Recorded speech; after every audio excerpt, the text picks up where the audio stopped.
Ainsi sont les hommes ou rien. Ainsi sont les héros ou rien. Les héros ne se forgent que dans nos vastes mosquées, dans le jardin du Coran et à l'ombre des hadiths authentiques. Un peuple sans croyance est comme des feuilles emportées par le vent. Celui qui trahit le « venez au succès » trahira le « venez au combat ». Ce sont des hommes. Quand la religion est venue, ils ont jeté ce bas monde derrière leur dos. Ce n'est pas pour ce monde qu'ils sont sortis, mais ils ont vendu leurs âmes et leur vie à Allah. Égaré. Il se tient à la Mecque un jeune homme, petit. Les compagnons disent de lui qu'on ne savait qu'il avait emprunté un chemin que par l'odeur de son parfum. Écoute, ô bien-aimé, comment l'islam est venu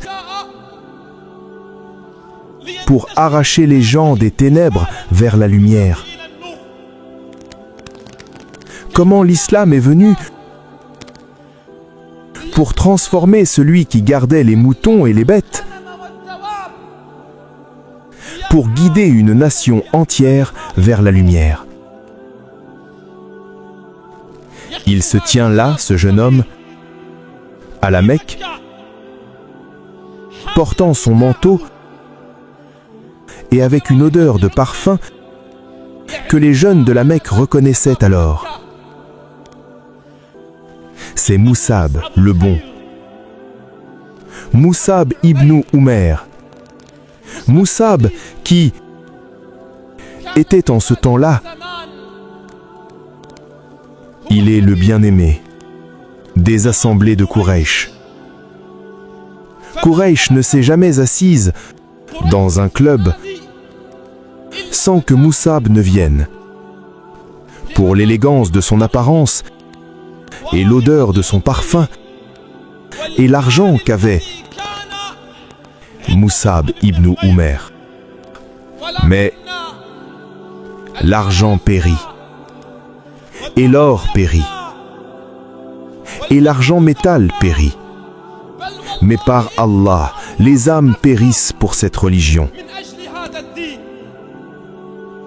Oui, les âmes périssent en sacrifice pour cette religion.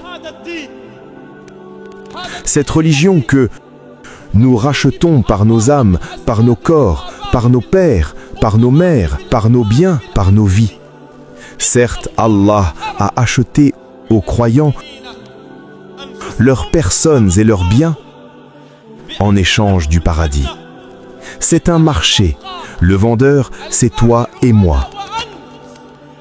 Et l'acheteur, c'est Allah. Regarde, ô bien-aimé, ce vaillant héros. Regarde, ô bien-aimé, ce lion qui marche dans la Mecque. La Mecque n'a pas connu de jeune plus choyé que Moussab ibn Umair. La Mecque n'a pas connu quelqu'un d'aussi élégant que Moussab ibn Umair. Mais lorsqu'il a entendu l'appel à l'unicité, il s'est dépouillé de tout cela. Il a renoncé à l'argent. Il a renoncé à l'élégance. Ibn Masoud, qu'Allah l'agrée, a dit « Celui qui veut ce bas monde nuit à l'au-delà. Et celui qui veut l'au-delà nuit à ce bas monde. Celui qui veut ce bas monde nuit à l'au-delà. Et celui qui veut l'au-delà nuit à ce bas monde. Alors, félicitations à celui qui a sacrifié l'éphémère pour l'éternel. Alors, félicitations à celui qui a sacrifié l'éphémère pour l'éternel. Moussab ibn Umair embrasse l'islam et cache sa conversion. Mais ce secret ne dure pas. Elle finit par savoir et sa mère apprend qu'il s'est converti. Alors elle l'emprisonne et pire encore que cela, elle le prive de nourriture et de boisson. Regarde cette transition. Une transition d'homme. Une transition d'homme. De l'injustice des religions à la justice de l'islam.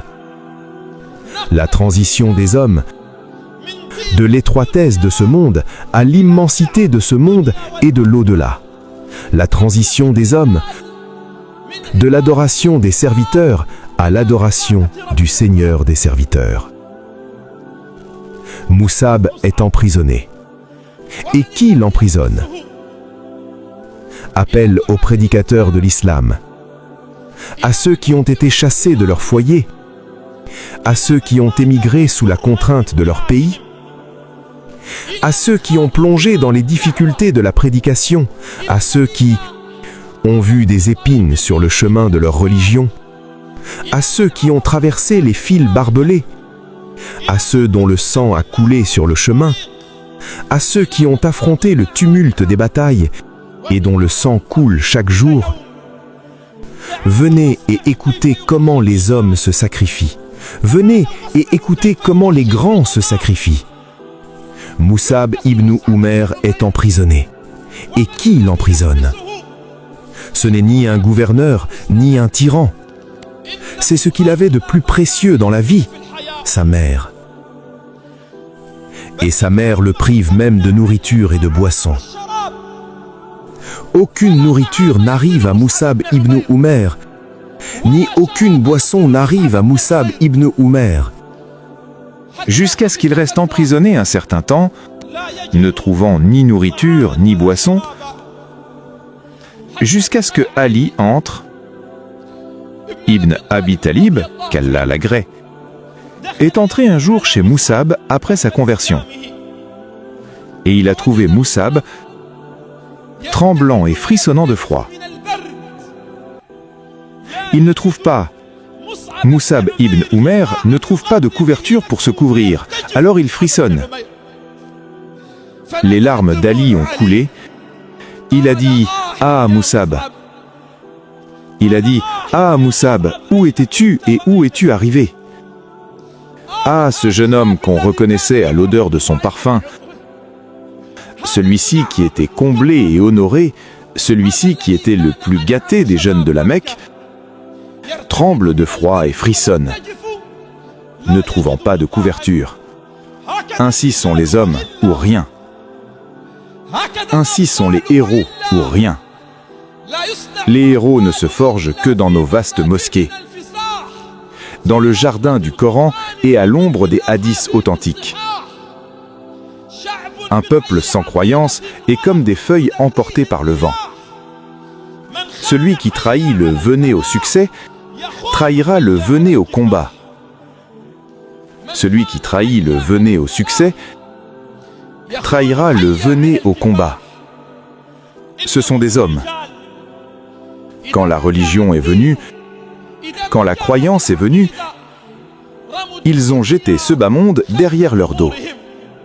Ce n'est pas pour ce monde qu'ils sont sortis, ni pour l'argent qu'ils ont tendu leurs mains, mais ils ont vendu leurs âmes et leur vie à Allah.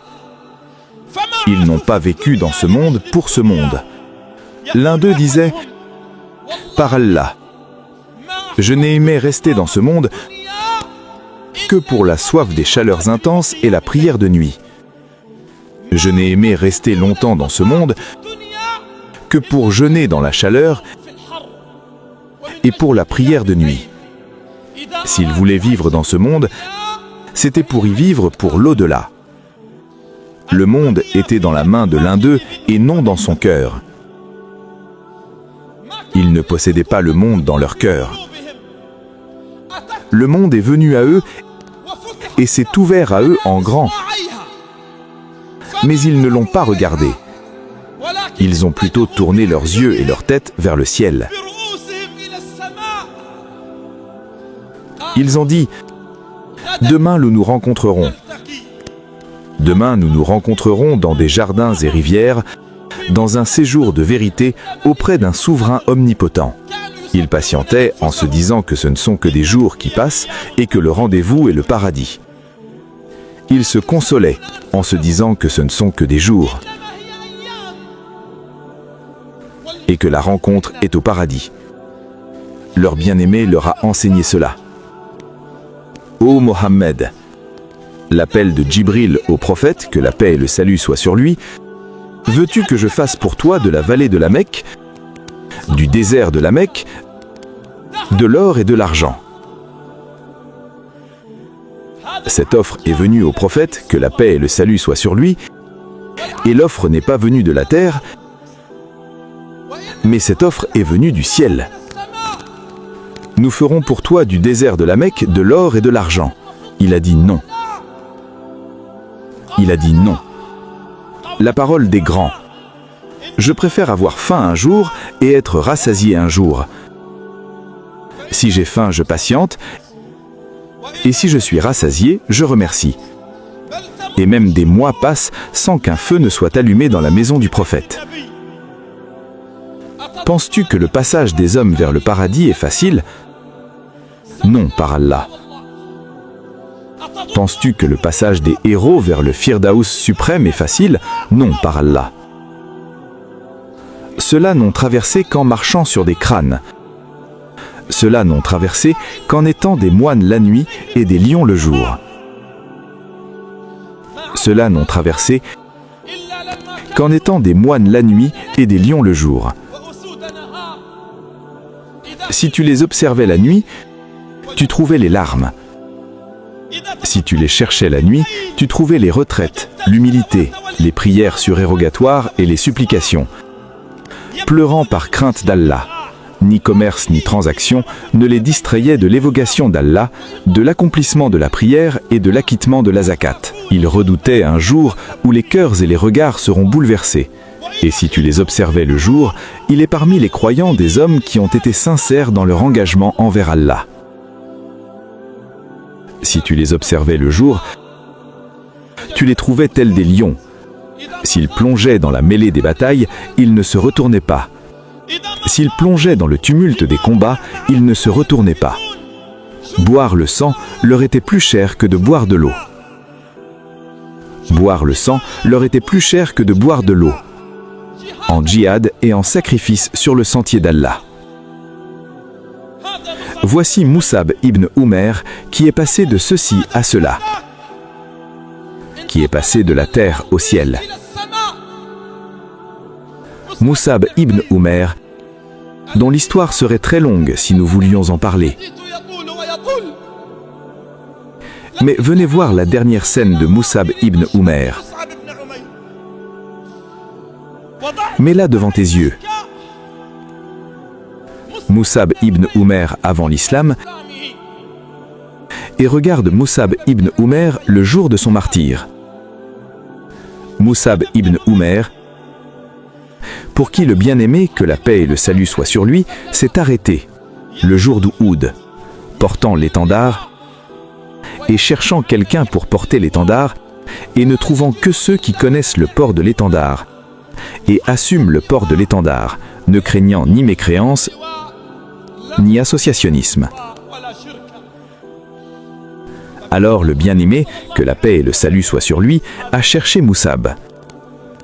Il a donné la bannière et l'étendard à Moussab, et il est arrivé ce qui est arrivé lors de la descente des archers et des compagnons du haut de la montagne, et le cours a changé.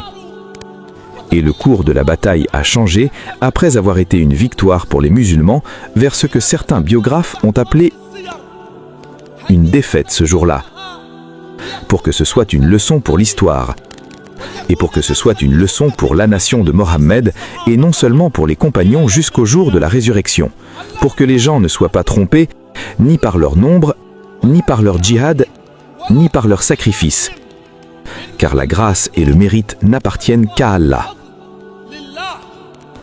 Quand les visages se sont élevés pour la victoire, ils se sont rabaissés pour Allah en humilité. Quand les têtes se sont dressées pour la victoire, ils se sont rabaissés pour Allah en humilité et soumission. Alors le cours de la bataille a changé et Moussab ibn Umair n'a eu d'autre choix que de brandir la bannière pour que les compagnons le voient et viennent à lui. Certains l'ont vu et ont reconnu Moussab ibn Umair. Alors l'un d'eux est venu avec son épée il a frappé Moussab ibn Umair et lui a coupé la main droite. Et combien de mains ont été coupées dans notre époque? Les bannières sont-elles tombées pour autant? Combien de mains ont été enchaînées dans notre époque? Les bannières sont-elles tombées pour autant? Les rois partent et la religion reste. Les présidents partent, président après président, et l'islam reste. Les laïcs partent, l'un après l'autre, et l'islam reste. Les communistes partent, l'un après l'autre, et l'islam reste. Les gens partent, et l'islam reste. Combien de mains ont été coupées? La bannière de la religion a-t-elle été coupée? Non, par Allah. Ils ont insulté notre religion et l'ont maudite. Pour la religion, ils ont inventé les avions. Pour la religion, ils ont inventé les tanks. Pour la religion, ils ont inventé le nucléaire afin de combattre notre religion, afin de combattre notre croyance. Mais ceux-là sont morts et l'étendard est resté levé. Non l'étendard de notre époque, non. Mais ce qui est resté levé, c'est l'étendard de Moussab ibn Umair. Car les bannières des hommes ne tombent pas. Les épées des hommes ne sont pas rengainées. Et celui qui a goûté à l'épée ne se contentera jamais d'un bout de bois. Celui qui a goûté à l'épée ne se contentera jamais d'un bout de bois. Sa main droite est coupée. Et combien de mains ont été coupées parmi ceux qui ont été exilés, parmi ceux contre qui des guerres ont été déclarées? Alors prenez garde. Prenez garde à ne pas laisser tomber la bannière. Prenez garde à ne pas laisser tomber la bannière. Moussab l'a portée de sa main gauche. Sa main gauche a été coupée. A-t-il abandonné la bannière? Ô vous qui avez abandonné les bannières au début du chemin, revenez. Ô vous qui avez abandonné et laissé tomber les bannières au milieu du chemin, alors que vous voyez les massacres, alors que vous voyez le viol des femmes, alors que vous voyez le sang dans vos pays, et que vous voyez les prisons dans vos pays, et que vous voyez les potences dans vos pays. Revenez. Revenez, ne laissez pas les bannières, car les bannières vous attendent. Les envahisseurs partiront. Les tyrans partiront. Les oppresseurs partiront, et les bannières resteront levées. Revenez. Ne désespérez pas.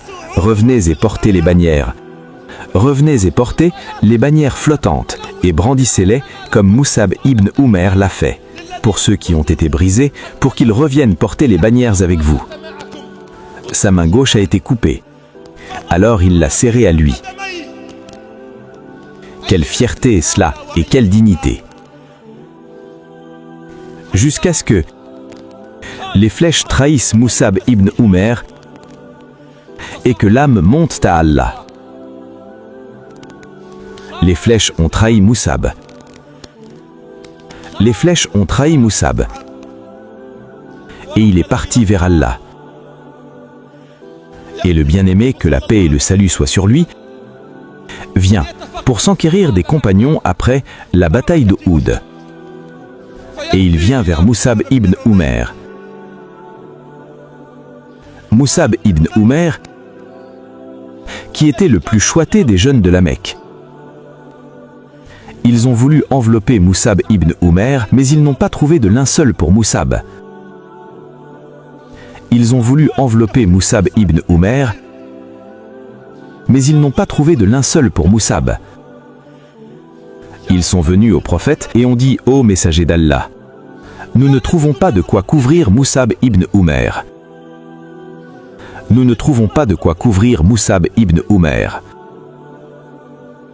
Le prophète, que la paix et le salut soient sur lui, a alors parlé et leur a ordonné de le couvrir avec une couverture rayée,